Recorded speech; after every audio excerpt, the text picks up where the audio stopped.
Besides an order sending 1,500 active duty troops to the Mexican border, late today, the Defense Department announced it had been tasked with supporting the Department of Homeland Security's deportation flights and assisting in the construction of temporary and permanent physical barriers along the border. For perspective on all of this, we turn now to retired Rear Admiral James McPherson. He served as Undersecretary of the Army and as the Army's General Counsel during the first Trump administration. He also had a 25-year career in the Navy, serving as its top lawyer in uniform. Admiral, welcome back to the NewsHour. So the plans, as has been laid out so far, for the active duty troops at the southern border and in support of these deportation flights, do you view that as an appropriate use of the military? Well, thanks, Amna. It's not unusual. We have had the military on the border since the 1990s. They've always been in a support role, that is, supporting Customs and Border Protection or the Border Patrol through transportation, through medical support, through communications, through surveillance. They've never been involved directly in law enforcement, that is, enforcing immigration laws by apprehending, arresting, interrogating individuals that were captured attempting to come across the border.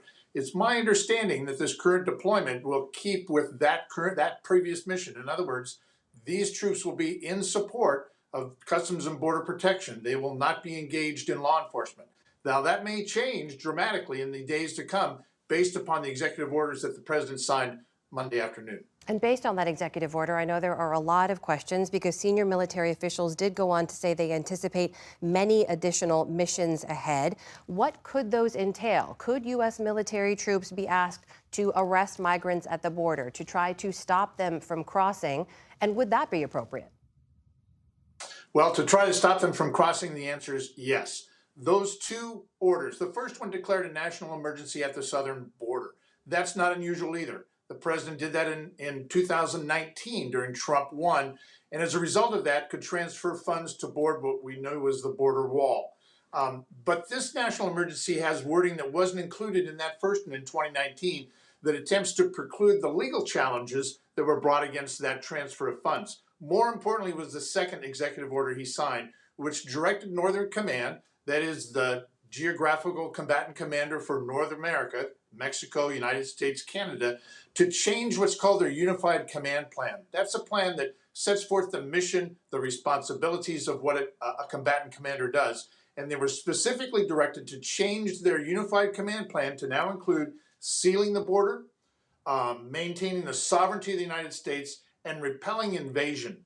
If that in fact is done and active duty troops are sent to the border, they will be sent to the border not to enforce immigration laws, but to repel an invasion, which is very different. They won't be involved in a law enforcement role, but a military role of, again, Admiral, repelling that. If I may, you're using this word invasion, which we've heard the president use repeatedly. I should point out that border numbers have actually been coming down dramatically over the last several months, though they did reach record highs in the previous administration. Do you view what's happening at the southern border as an invasion? The facts simply don't support that, Amna. As we heard from the border czar, even in the past few days, the numbers have dropped dramatically. And they have dropped dramatically with what they were even in the Trump 1 administration. So I don't think that it changed the unified plan of including now repelling an invasion has any factual basis. So we should point out, U.S. forces overseas, for example, in Iraq and Afghanistan, were asked to provide security for cities and villages. Why can't U.S. military forces do similar kind of missions along the U.S. border? Because when they were in Iraq, Afghanistan, they were opposing an armed force. They were engaged in armed encounters. They were engaged in traditionally the mission of our military, and that is to fight our wars. We don't have a war going on at the southern border. We have a law enforcement crisis, perhaps, but that's not an invasion. One of the things my colleague Nick Schifrin reported today was this deployment increases the number of troops at the border by 60% to some 4,000. One senior official said the number could go as high as 10,000. What's your reaction to that? Again, the current deployment is in support of border protection. I would say that border protection may use them in an extended manner, but under the current orders, under the current law, they can only be used in that support role. They can't be used to enforce immigration law. But 10,000 U.S. troops at the border, what does that say to you about the use of active duty military troops? Well, it says that they're being ill-used, if you will. that it's detracting from their mission to protect our country, it's detracting from their operational tempo, and it's detracting from their readiness. I think it does a disservice to our military to send them to the border to try and engage in apprehending illegal aliens, if you will.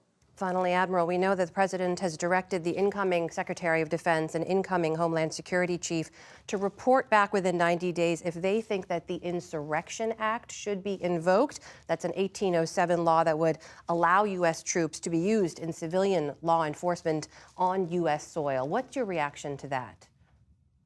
That's a dangerous route we should not be taking. These current executive orders only speak to the southern border. They don't speak to using the military in the interior of the United States. The Insurrection Act would give the president the authority to do just that, to use our armed forces in the interior, in Chicago, in Detroit, in Atlanta. I think that's dangerous. That is retired Rear Admiral James McPherson joining us tonight. Admiral McPherson, thank you for your time. We appreciate it. Thank you.